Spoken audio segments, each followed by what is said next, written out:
الكريم اما بعد فاعوذ بالله من الشیطان الرجیم بسم اللہ الرحمن الرحیم۔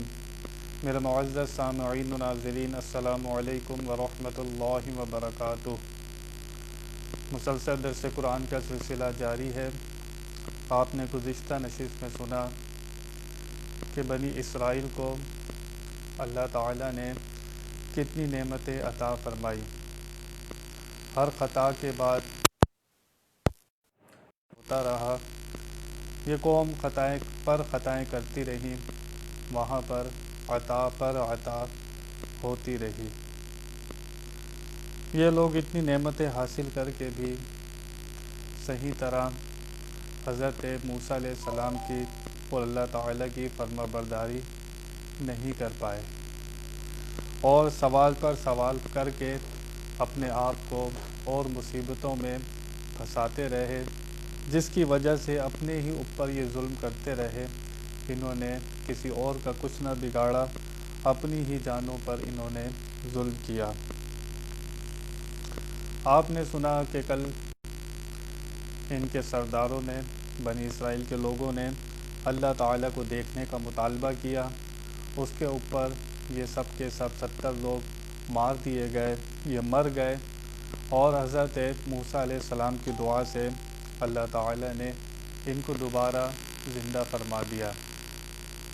اور ان پر یہ کتنا بڑا کرم ہوا تھا کہ ان کو دوبارہ اللہ تعالیٰ نے زندگی عطا فرمائی تھی، اس کے باوجود یہ لوگ نہیں سنبھلے اور پھر ایک خطا میں گرفتار ہوئے، جس کا اللہ تعالیٰ ذکر فرماتا ہے کہ محبوب آپ ان کو یہ بات بھی یاد دلائیے۔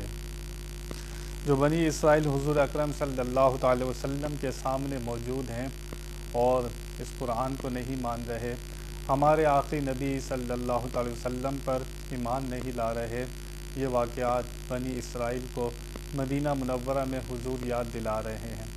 اپنے باپ داداؤں کو یاد کرو کہ اللہ تعالیٰ نے تمہارے باپ داداؤں پر کتنی نعمتوں کا نزول فرمایا تھا۔ وہاں پر خطا کرتے رہے بنی اسرائیل، لیکن اللہ تعالیٰ کی عطا پر عطا ہوتی رہی۔ تم بھی میرے اوپر ایمان لے آؤ، اور تمہاری جتنی خطائیں ہیں، تمہارے باپ داداؤں کی خطائیں بھی اللہ تعالیٰ نے معاف فرما دی تھی، تمہاری بھی سب خطائیں معاف ہو جائیں گی۔ چنانچہ ایک اور خطا کا ذکر اللہ تعالیٰ یہاں پر ارشاد فرما رہا ہے جو بنی اسرائیل نے کی۔ اللہ تعالیٰ ارشاد فرماتا ہے وَظَلَّلْنَا عَلَيْكُمُ الْغَمَامَ وَأَنزَلْنَا عَلَيْكُمُ الْمَنَّ وَالسَّلْوَىٰ كُلُوا مِن طَيِّبَاتِ مَا رَزَقْنَاكُمْ وَمَا ظَلَمُونَا وَلَٰكِن كَانُوا أَنفُسَهُمْ يَظْلِمُونَ۔ اس سے پہلے بھی نعمتوں کا ذکر ہوا، لیکن یہ نعمت وہ تھی جو ان کو قید خانے میں دی جا رہی تھی۔ نعمت تو تھی جیسا کہ کوئی قیدی ہو، اس کو جیل خانے میں قید کر دیا جائے اور اسے کھانا پینا بھی دیا جائے۔ اب وہ جو کھانا پینا اس کو مل رہا ہے وہ نعمت تو نہیں ہے، اس کے لیے عذاب ہی ہے۔ اسی طرح اللہ تعالیٰ نے بنی اسرائیل کو، ایک جنگل ہے جس کو طے کہتے ہیں، اس کے اندر ان بنی اسرائیل کو قید کر دیا تھا، اس جنگل کے اندر۔ پھر اللہ تعالیٰ نے اس جنگل میں قید کرنے کے باوجود ان کو اللہ تعالیٰ نے ان کے اوپر من و سلوہ کو نازل کیا، قید بھی کر دیا، لیکن اللہ تعالیٰ چاہتا تو قید کر کے سب ختم ہو سکتے تھے، ان کا نام و نشان بھی نہ رہتا، لیکن اللہ تعالیٰ نے ان کو قید میں رکھ کر بھی اللہ تعالیٰ نے اپنی نعمتوں کا نزول پھر ان پر فرمایا کہ کہیں یہ لوگ شکر کریں اور موسیٰ علیہ السلام کی اور میری فرما برداری کریں۔ لیکن وہاں سے عطا ہی عطا تھی، یہاں پر سوالوں کا اور نافرمانیوں کا سلسلہ جاری تھا۔ جو لوگ اطاعت نہیں کرتے اللہ رسول کی، وہ نافرمانی میں گرفتار رہتے ہیں، اللہ تعالیٰ ان کے اوپر کھانا پینا نہیں بند کرتا، اللہ تعالیٰ سجدے کی توفیق چھین لیتا ہے، ان سے ہدایت چھین لیتا ہے۔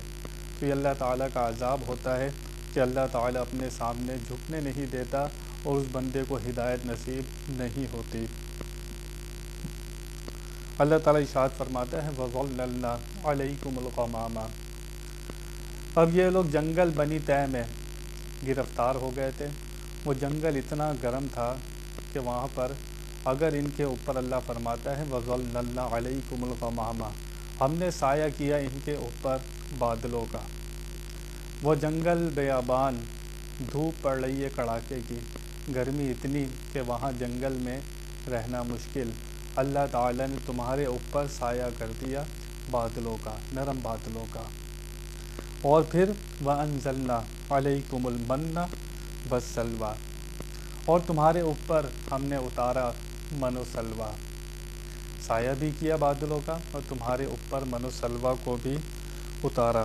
اللہ فرماتا کُلُوا مِن طَیِّبَاتِ مَا رَزَقْنَاکُمْ، کھاؤ پیو یہ بہترین، من طیباتی پاک چیزیں، جو طبیعت کو مرغوب ہوں وہ چیزیں کھاؤ، ما رزقناکم، اور یہ رزق ہم نے نازل کیا ہے، تمہیں دی ہے یہ روزی، دی ہوئی چیز کو رزق کہا جاتا ہے، یہ ہم نے تمہارے بغیر کسب کے تمہارے اوپر نازل کیا ہے، یہ من و سلویٰ۔ وما ظلمونا ولکن کانوا انفسهم یظلمون، وہاں پر پھر عطا ہوئی من و سلویٰ کی، انہوں نے پھر خطا کی اور پھر وہی باتیں کی، ناشکری کر کے وما ظلمونا، اللہ فرماتا ہے انہوں نے ہمارے اوپر کچھ ظلم نہ کیا، ولیکن کانوا انفسهم یظلمون، اللہ فرماتا ہے لیکن وہ تھے اپنے اوپر ظلم کرتے تھے، ہمارا کچھ نہیں بگاڑتے تھے، موسیٰ علیہ السلام کا کچھ نہیں بگاڑتے تھے، وہ اپنی ہی جانوں پر ظلم کرتے تھے۔ چنانچہ بنی اسرائیل کے اوپر من و سلویٰ اترنا یہ بھی ایک پورا واقعہ ہے۔ ابھی آپ نے سنا پچھلی آیت میں کہ اللہ تعالیٰ نے ان کے 70 سردار جو اللہ کو دیکھنے کی جنہوں نے خواہش کی تھی، یا اللہ ہم تجھے دیکھنا چاہتے ہیں، اللہ تعالیٰ نے 70 کے 70 کو، وہ آگ آئی، آواز بہت تیز تھی، کڑک کی آواز تھی، اور یہ سب کے سب مارے گئے۔ اللہ تعالیٰ نے موسیٰ علیہ السلام کی دعا سے ان کو دوبارہ زندہ فرمایا۔ جب یہ زندہ ہو کر موسیٰ علیہ السلام کے ساتھ دوبارہ مصر کے اندر داخل ہوئے تو اللہ تعالیٰ نے ان کے اوپر ایک اور احکام کو جاری فرمایا اور فرمایا کہ مصر سے نکل کر اب تم شام کی طرف جاؤ۔ اللہ نے پھر ان کو حکم دیا مصر سے نکلو سارے بنی اسرائیل اور شام کی طرف جاؤ، وہاں ہمارا وہ پہلا بیت المقدس ہے قبلہ، وہاں جاؤ اور وہاں پر جا کر اس کو خالی کراؤ۔ وہاں پر ایک قوم تھی جس کا نام عمالقہ تھا، اس نے وہاں پر قبضہ کیا ہوا تھا، اللہ تعالیٰ کی وہ نافرمان قوم تھی، اور اللہ تعالیٰ نے بنی اسرائیل کو فرمایا کہ بیت المقدس جاؤ، شام جاؤ، ان سے جنگ کرو اور جنگ کر کے وہ بیت المقدس ان سے خالی کراؤ۔ اب ان کو اللہ تعالیٰ نے یہ حکم فرمایا، کیونکہ فرعون یہ کہا کرتا تھا موسیٰ اور ہارون علیہ السلام کو کہ تم مجھے مصر سے نکالنا چاہتے ہو تاکہ تم یہاں پر بنی اسرائیل کو بادشاہ بنا دو اور اپنی حکومت کرو، یہ فرعون کہا کرتا تھا۔ تو چنانچہ اسی واسطے اللہ تعالیٰ نے حکم دیا کہ مصر سے نکل جاؤ، کہیں یہ فرعون کی باتیں لوگ یہ نہ کہیں کہ فرعون صحیح کہتا تھا، اور تم لوگوں نے بنی اسرائیل نے فرعون کے عیاشیاں بھی دیکھی ہوئی تھیں، ایسا نہ ہو کہ فرعون کے وہ تو مر گیا اور تم اس کی جگہ سنبھال لو، وہ اللہ تعالیٰ سے منکر ہو جاؤ اور عیاشی میں پڑ جاؤ، غفلت میں پڑ جاؤ، اس سے پہلے تمہیں یہاں سے نکلنے کا حکم دیا جا رہا ہے۔ چنانچہ اللہ تعالیٰ نے ان کو حکم دیا جاؤ بیت المقدس، وہاں جا کر جہاد کرو۔ انہوں نے دل تو نہیں چاہ رہا تھا، کیونکہ اب مصر میں حکومت مل چکی تھی، فرعون اور فرعونی سارے غرق ہو چکے تھے، ان کو تو بڑے آرام سے، یعنی کہ کہتے ہیں کہ بڑے آرام سے ملک مل گیا تھا، بغیر محنت کے، بغیر کسی اس کے، اللہ تعالیٰ نے فرعون کو غرق کر دیا، فرعونیوں کو غرق کر دیا، ان کے لیے تو ملک بنا بنایا ان کو مل گیا، عذاب بھی نہ آیا تھا کہ پورا مصر غرق ہو جاتا، وہ جگہ رہنے کے قابل نہ ہوتی، ایسا بھی نہیں ہوا، فرعون کو دریا میں غرق کیا گیا اور وہ ملک سلامت رہا۔ اب یہاں پر بنی اسرائیل نے کہا یہ بنا بنایا تخت و تاج ہمیں مل رہا ہے، حکومت مل رہی ہے، اب یہاں سے جانا دل نہیں کر رہا تھا بنی اسرائیل کا، اور جا کر شام جا کر پھر جہاد کرنا۔ انہوں نے پھر اللہ تعالیٰ کی ناشکری کی، انہوں نے کہا موسیٰ علیہ السلام سے جاؤ تم اور تمہارا خدا جا کر جنگ کرو، ہم یہاں پر آرام سے بیٹھے ہیں۔ جہاد کے ارادے سے سارے نکل تو گئے بنی اسرائیل، جب آدھے راستے میں پہنچے ایک جنگل تھا بنی طے، جب طے کے جنگل میں پہنچے وہاں جا کر ان کو خبر ملی کہ وہ لوگ تو بڑے جنگجو ہیں شام والے، ان کے قد بھی بہت لمبے لمبے ہیں اور وہ تو ہمیں کھا جائیں گے۔ یہاں پر بنی اسرائیل جو اسرائیلی تھے سارے ڈر گئے۔ انہوں نے کہا موسیٰ علیہ السلام سے آپ جائیں، آپ کا خدا جائے، جا کے جنگ کریں، ہم تو نہیں جا رہے، ہم تو یہیں رہیں گے، ہم واپس جائیں گے۔ اللہ تعالیٰ نے، انہوں نے ناشکری کی، خطا کی، اللہ تعالیٰ نے اسی بنی طے میں ان کو 40 سال کے لیے قید کر دیا۔ اسی بنی طے میں اللہ تعالیٰ نے جب ان کو وہاں پر قید کر دیا، اللہ تعالیٰ نے پھر ان پر فضل فرمایا۔ قید ہو جاتے، کڑکتی دھوپ تھی، کھانے کو کچھ تھا نہیں وہاں پر، یہ لوگ سارے کے سارے مر جاتے۔ اللہ تعالیٰ نے قید تو کیا، وہ بڑا غفور الرحیم ہے، ان کو ایک اور موقع دیا کہ اب بھی سمجھ جاؤ۔ اللہ تعالیٰ نے ان کے اوپر وہاں پر بادل کا سایہ کیا، بالکل باریک سا بادل تھا کہ جس سے زیادہ اندھیرا بھی نہ ہو، دن کے وقت وہ بادل ان کے اوپر آتا، ان پر سایہ کرتا۔ پھر اللہ تعالیٰ نے ان کو کھانے کا بھوک بھی لگی تھی، اب وہ جنگل میں ان کو کھانے کو کیا ملتا، پھر وہاں پر من و سلوہ اتارا اللہ تعالیٰ نے۔ من کہتے ہیں وہ چیز جو احسان کے طور پر دی گئی ہو، وہ ایسی چیز ہوتی ہے جو احسان کے طور پر دی گئی ہو اور بغیر مشقت کے حاصل ہو جائے۔ سلوہ کہتے ہیں ایک دریائی پرندے کا نام ہے جس کا قد چھوٹے مرغ کے برابر ہوتا ہے، بڑا لذیذ گوشت ہوتا ہے اس کا، اور اس کو کھانے سے دل بھی نرم ہوتا ہے، اور یہ پرندہ مصر و حبشہ کے علاقوں میں کھاری سمندر کے پاس زیادہ پایا جاتا ہے، اور اس کو ہمیشہ کھانے سے آدمی کو دل بھی نرم رہتا ہے، دل تندرست بھی رہتا ہے۔ اور روزانہ شام کے وقت ان پرندوں کو ہوا اڑا کر لاتی تھی اور شکار کر کے ان کے کباب کھاتے تھے۔ من کہتے ہیں ان کو پہلے ملتا تھا حلوہ پکا پکایا، بنی اسرائیل کو سب سے پہلے وہ حلوہ ملتا تھا ان کو جب حلوہ ملتا ایک بندے کے حصے میں ایک سا کہتے ہیں 4 کلو، ایک سا ان کو حلوہ روز ملتا تھا، آسمان سے اترتا تھا، اور حکم یہ تھا کہ روز کے روز کھا لو، اس کو جمع نہ کرو۔ یہ حکم تھا انہیں کہ جمع کرنے کی ضرورت نہیں ہے۔ لیکن یہ لوگ کہنے لگے کہ روز ہم میٹھا کھا کھا کے تھک گئے ہیں موسیٰ علیہ السلام، ہم سے روزانہ میٹھا نہیں کھایا جاتا، ہمارے لیے نمکین کھانے کا انتظام ہو۔ اللہ تعالیٰ نے اس پرندے کو، جس کو دریائی پرندہ ہے، جس کو سلوہ کہا جاتا ہے، یہ اللہ تعالیٰ کے حکم سے وہاں سے اڑتا، یہ وہاں آ جاتا جہاں پر یہ سارے بنی اسرائیل قید تھے بنی طے میں، یہ لوگ روز اس کو کاٹتے، اس کو بھونتے، اس کے کباب بناتے، یہ سب کھاتے۔ اللہ تعالیٰ نے من و سلوہ اتارا ان کے اوپر، یہ روزانہ وہاں پر اچھے اچھے کھانے کھا رہے تھے، کباب بھی کھا رہے تھے اور حلوہ بھی ان کو مل رہا تھا۔ لیکن اللہ تعالیٰ نے اتنا کچھ ان کو دیا اور فرمایا تھا کہ اس کو جمع نہ کرنا، جمع کرنے سے منع کیا تھا کہ جو کچھ مل رہا ہے آج کی آج کھا لو، کل کی فکر نہ کرنا۔ اور ہفتے کے دن یہ کھانا نہیں اترتا تھا، لیکن جمعے کے دن ڈبل اترتا تھا تاکہ تم ہفتے کا جمع کر لو۔ لیکن ان سے جب بھی صبر نہ ہوا، یہ لوگ کھانا جمع کرنا شروع کر دیا۔ اس سے پہلے کبھی گوشت سڑا نہیں کرتا تھا، لیکن جب انہوں نے جمع کرنا شروع کیا، وہ گوشت کے اندر سڑان پیدا ہو گئی، سڑنے لگ گیا، اور اس وجہ سے ہمیشہ گوشت کے اندر اور یہ سڑنے والی بیماری آ گئی، ورنہ اس سے پہلے گوشت کبھی خراب نہیں ہوتا تھا۔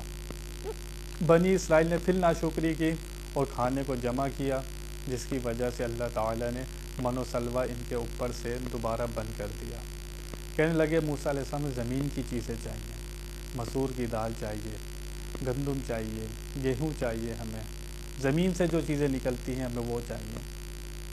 پھر خطا پر خطا، وہاں سے عطا پر عطا، یہ سوال کرتے تھے اور نعمت کا سلسلہ رک جاتا تھا۔ اب بنی طے میں یہ لوگ سب قید تھے، اللہ تعالیٰ نے پھر بھی ان کے اوپر من و سلوہ کو اتارا۔ اللہ تعالیٰ بادلوں کا سایہ نہ کرتا، ان کو کھانے پینے کو نہ دیتا، کہ یہ لوگ سب کے سب وہیں مر جاتے۔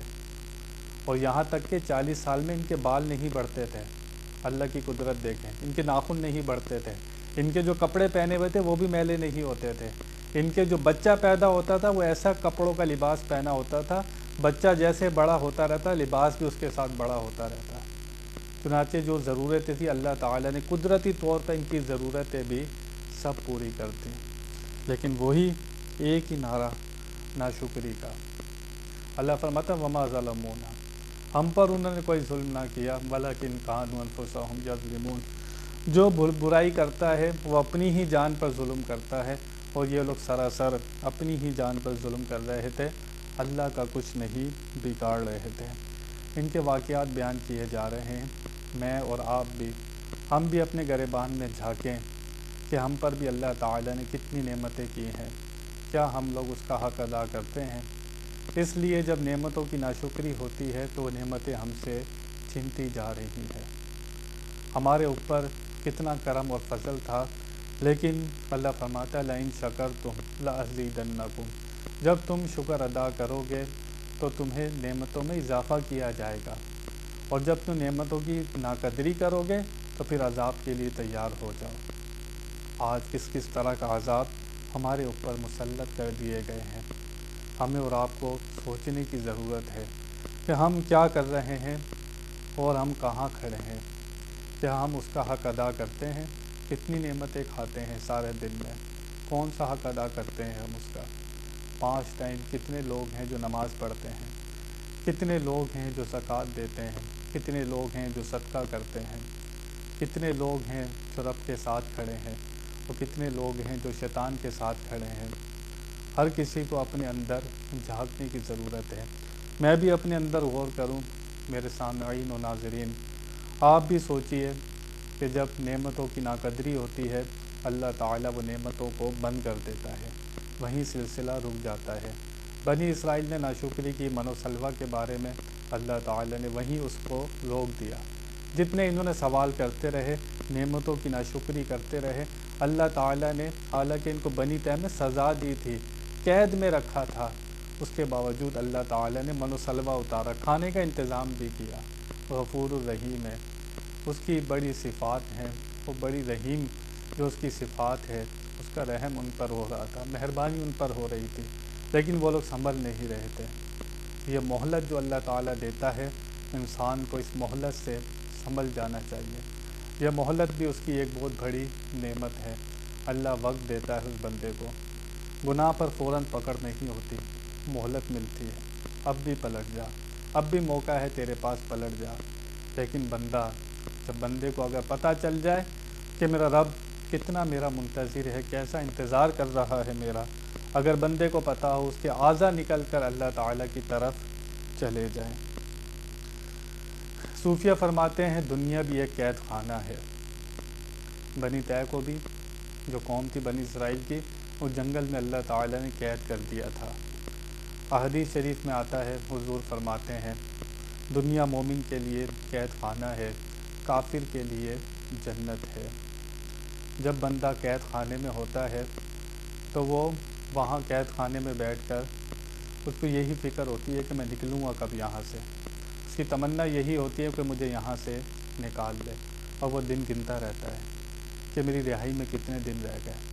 حضور فرماتے ہیں دنیا مومن کے لیے قید خانہ ہے، لیکن یہاں پر 100 سال کی پلاننگ کرنا، 200 سال کی پلاننگ کرنا، کیا جو قید میں ہوتا ہے وہ ایسے پلاننگ کرتا ہے؟ اس کی پلاننگ بس یہی ہوتی ہے کہ مجھے رہائی کب ملے گی یہاں سے۔ مومن، مسلمان، سچا مومن بھی اس دنیا میں ایسے ہی ہے جیسے قید خانے میں ہے، اور اس کو اس رہائی کا انتظار کرنا ہے۔ یہاں پر جنگ کرنی ہے، یہاں بھیجا ہے تو اپنے آپ کو صاف کرنے کے لیے۔ یہاں پر انسان کی جنگ ہے تو اپنے نفس سے ہے، شیطان سے ہے، اور انسان کی جنگ کسی سے نہیں ہے۔ جو انسان کے اندر بھی جو دل ہے، اس کو آزاد کرانا ہے۔ اس دل کے اوپر شیطان کا غلبہ ہے، نفس کا غلبہ ہے، اور اس دل کا تعلق 2 طرف ہے۔ اس دل کا تعلق اللہ تعالیٰ سے ہے، اور اس دل کا تعلق بندے کا نفس سے ہے۔ اگر بندے کے اوپر روحانیت غالب ہو، اور اس کے عمل، اس کی نیت، اس کے ارادے، اگر سب کچھ پاک صاف ہو، اس کی سوچ صاف ہو، اور وہ اللہ تعالیٰ کی طرف دھیان رکھتا ہو، تو پھر وہ اس قید خانے سے نکل سکتا ہے۔ ورنہ جس کی سوچ جس کے ارادے، جس کے خیالات سب کچھ شیطانی ہو، سب کچھ نفسانی ہو، تو ان کی خواہشات کی پیروی کرتا ہے، وہ ہمیشہ کے لیے اسی قید خانے میں دبا دیا جائے گا۔ اگر اس قید خانے سے انسان نکلنا چاہتا ہے، وہ ہر کسی کو اس قید خانے سے نکلنا چاہیے۔ نفس امارہ بھی ایک قید خانہ ہے، شیطان کے وار بھی ایک قید خانہ ہے، اس سے ہر بندے کو نکلنا ہے۔ جو اس سے جنگ کر کے نکل جاتا ہے وہی بندہ کامیاب ہوتا ہے، اور بندے کو جو جنگ کرنی ہے وہ اصل میں اسی سے کرنی ہے۔ نماز پڑھنا بھی آسان ہے، روزے رکھنا بھی آسان ہے، زکوٰۃ دینا بھی آسان ہے، لیکن اپنے نفس کے خلاف جانا بہت مشکل کام ہے، اپنی خواہشوں کے خلاف جانا بہت مشکل کام ہے۔ اللہ والے جو بنتے ہیں وہ اسی سے جنگ کر کے بنتے ہیں۔ ایک وہ اپنے نفس سے جنگ کرتے ہیں، اور دوسرا وہ مخلوق پر مہربان ہوتے ہیں۔ یہ دو چیزیں ان کے اندر ہوتی ہیں۔ جو بندہ چاہتا ہے کہ زندگی گزارے تو اللہ کے لیے گزارے، اس کا جینا مرنا سب رب کے لیے ہونا چاہیے، مخلوق کے لیے نہیں ہونا چاہیے، دکھاوے کے لیے نہیں ہونا چاہیے، ریاکاری کے لیے نہیں ہونا چاہیے۔ حضرت عمر فاروق رضی اللہ تعالی عنہ آپ نے ایک شخص سے پوچھا، یہ بتاؤ بے وقوف شخص کون ہے؟ اس نے کہا یہ امیر المومنین، بے وقوف شخص وہ ہے جو دنیا کے لیے آخرت کو چھوڑ دے، دنیا حاصل کرنے کے لیے آخرت کو چھوڑ دے۔ حضرت عمر فاروق نے فرمایا میں اس سے بڑا بے وقوف بناؤں، بے وقوف بتاتا ہوں جو دوسروں کے لیے اپنی آخرت بھی چھوڑ دے۔ کیا مطلب؟ جو دوسروں کے لیے اپنی آخرت بھی چھوڑ دے، یعنی کہ نیک کام جو بھی کرے وہ بھی مخلوق کو دکھانے کے لیے کرے، تو وہ مخلوق کو دکھاوے کے لیے کر رہا ہے، ریاکاری کے لیے کر رہا ہے، مخلوق کو خوش کرنے کے لیے کر رہا ہے، خالق کو خوش کرنے کے لیے نہیں کر رہا، تو اس سے بڑا بے وقوف وہ ہے۔ ایک تو وہ ہے جو نیک کام کرتا نہیں ہے، جو دوسرا نیک کام کرتا بھی ہے لیکن وہ ریاکاری میں چلے جاتے ہیں، دکھاوے میں چلے جاتے ہیں۔ اس کا تو جینا مرنا، ہر کام، اس کی سوچ، اس کا خیال، ہر چیز اپنے رب کے لیے ہونا چاہیے تھا، اور بندہ وہی کامیاب ہوتا ہے جو سوچتا ہے تو اپنے رب کو سوچتا ہے، جو محبت رکھتا ہے تو اپنے رب سے محبت رکھتا ہے، اور جو کچھ کرتا ہے، جو عمل کرتا ہے، اس کی جو نیتیں ہوتی ہیں سب اللہ کے لیے ہوتی ہیں، وہی بندہ اصل کامیاب ہوتا ہے۔ لیکن جو ایسی زندگی جیتا ہے، دنیا اس کے ہاتھ سے نہیں جاتی، دنیا اس کے غلام بنتی ہے۔ یہ شیطان کا بہت بڑا وار ہوتا ہے، انسان کو وہم دلاتا ہے، اگر تو نے داڑھی رکھ لی، مولوی بن گیا، نماز پڑھنے لگ گیا، تو تجھے لوگ کیا کہیں گے؟ تجھ سے شادی کون کرے گا؟ تجھے لوگ ملا کہیں گے، تجھے یہ کہیں گے۔ شیطان کے وار ہوتے ہیں۔ تیرا اسٹیٹس کیا ہوگا؟ تو پیچھے چلے جائے گا۔ حالانکہ دیکھو جو حضور نے فرمایا تھا، آج وہی لوگ غیر ملک جو ہیں وہ یہی کہہ رہے ہیں جو تعلیمات اسلام کی تھیں وہی تعلیمات اصل ہیں۔ انسان 5 ٹائم انسان سے وضو کراتا ہے اسلام کہ یہ صاف ستھرا رہے، اس کو غسل کا حکم دیا، اس کو کہا جمعے کے دن ناخن کاٹو، ایک چیز کا حکم دیا، جمعے کے دن ناخن کاٹو ثواب زیادہ ہوگا، 40 دن سے زیادہ بال بڑھاؤ نہیں، 40 دن سے پہلے اس کو کاٹ لیے جائیں، صاف ستھرے رہو، تمہارا جسم بھی۔ فرمایا صفائی نصف ایمان ہے، یہ اسلام کی تعلیم تھی۔ یہ غیروں نے اسلام سے ہی طریقے لیے، انہوں نے اس پر عمل کیا ہے۔ مسلمان اس سے غافل ہو گئے، اس سے دور ہو گئے، جس کے نتیجے میں یہ سب کچھ بھگتنا پڑ رہا ہے۔ انسان کا تعلق اور توکل جتنا رب سے زیادہ ہوتا چلا جاتا ہے، انسان کامیاب ہوتا چلے جاتا ہے۔ بنی اسرائیل 2 کام کر رہے تھے، ناشکری کر رہے تھے، اور موسیٰ علیہ السلام کی اللہ کی اطاعت و فرما برداری نہیں کر رہے تھے۔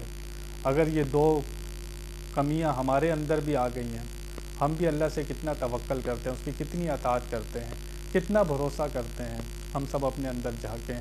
بنی اسرائیل کے حالات ہم سن رہے ہیں کہ کیا کیا انہوں نے خطائیں کی اور کس طرح سوالات کیے، ناشکری پر ناشکری ہو رہی ہے، اور وہاں سے فضل پر فضل ہو رہا ہے۔ ناشکری پر ان کا کھانا پینا بند نہیں کیا جا رہا، ان کو کھانا پینا دیا جا رہا ہے، کہیں یہ شکر ادا کریں۔ مسلمانوں پر بھی کھانا پینا بند نہیں کیا جا رہا، رزق کا اس نے وعدہ کیا ہوا ہے، رزق بندے کو مل کر رہے گا، کوئی بھوکا نہیں سوتا کیونکہ رزق کا وعدہ ہو چکا ہے۔ ہمیں اپنے آپ کو جانچنے کی ضرورت ہے۔ دنیا مومن کے لیے قید خانہ ہے، اور اس قید خانے سے وہی نکلے گا جو اس قید خانے میں رہا اور اس نے فرما برداری کی۔ جس طرح اس کو اسلام نے بتا دیا ہے، اگر یہ ویسی زندگی گزارتا ہے یہ کامیاب ہو جائے گا۔ نہ یہ اپنی مرضی سے آیا تھا دنیا میں، نہ یہ اپنی مرضی سے جائے گا، لیکن دنیا میں اپنی مرضی کیوں چلانا چاہتا ہے؟ نہ اس کے آنے کی اس کی مرضی شامل تھی اس میں، نہ اس کے جانے میں اس کی مرضی شامل ہے، لیکن دنیا میں چاہتا ہے میری مرضی چلے، میری حکومت چلے، اس کو ختم کرنا ہے۔ جو بندہ یہ راز سمجھ جاتا ہے وہ زندگی کو جینے کا مقصد سمجھ جاتا ہے کہ نہ میں اپنی مرضی سے آیا تھا، نہ میں اپنی مرضی سے جاؤں گا۔ جب مرضی اسی کی چلتی ہے تو پھر مالک بھی وہی ہے، تو میں تو غلام ہوں، تو میں نے اسی کی طرح زندگی گزارنی ہے جیسے مجھے بتایا گیا ہے، جو مجھ پر حکم لگایا گیا ہے۔ میں یہاں پر اپنی مرضی چلا کر کوئی خیر نہیں جمع کر سکتا۔ جنہوں نے اپنی مرضی چلائی ان کے حالات قرآن میں موجود ہیں۔ جس نے اپنی مرضی چلائی وہ اسی دنیا میں دبا دیے گئے، دھسا دیے گئے۔ کامیاب وہی ہوا جس نے اللہ رسول کے مطابق اپنی زندگی کو گزارا۔ تو آگے مسلسل بیان جاری ہے، بنی اسرائیل کے واقعات آپ سن رہے ہیں۔ بیان میں کوئی غلطی ہو اللہ کی بارگاہ میں توبہ کرتا ہوں۔ وآخر دعوانا ان الحمد للہ رب العالمین۔